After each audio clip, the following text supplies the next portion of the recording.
నేను డైరెక్ట్ గా అడుగుతా పీఎం గారిని, ఈ దేశంలో సిబిఐ మీద నమ్మకంగా ఉండాలంటే, సిబిఐ మీద నమ్మకం కుదరాలంటే ఫస్ట్ కేసులను రాజకీయ నాయకులందరినీ కూడా పక్కన పెట్టి, రాజకీయాల నుంచి పక్కన పెట్టి, వాళ్ళు మంచోళ్ళ చెడ్డోళ్ళ అని తేలిన తర్వాత వాళ్ళని పాలిటిక్స్ లో ఉండే విధంగా చేయగలిగితే బాగుంటుందని పీఎం గారిని కూడా అడుగుదాం అనుకున్నా. ఇక నుంచి మిమ్మల్ని రోజు అడుగుతా. ఇక నుంచి మీకు రోజు నా జోలు రావద్దు.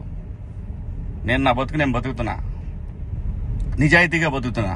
ఏ రాజకీయ పార్టీ దగ్గర పోయి చేయి జాపలా. మీరంటే భయపడతామా? ఏం చేస్తారు అబ్బాయి?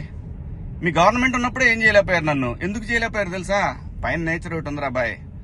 రప్ప ఇవన్నీ బాగుంటాయి వీడియోల్లోనూ వాటిలో చూసుకోవటానికిను ఎగేసుకొని మనం భుజాన రేపేదో జరుగుద్దని ఊహించుకోండి. మనందరికంటే ప్రకృతి గొప్పది అబ్బాయి, గుర్తుపెట్టుకోండి.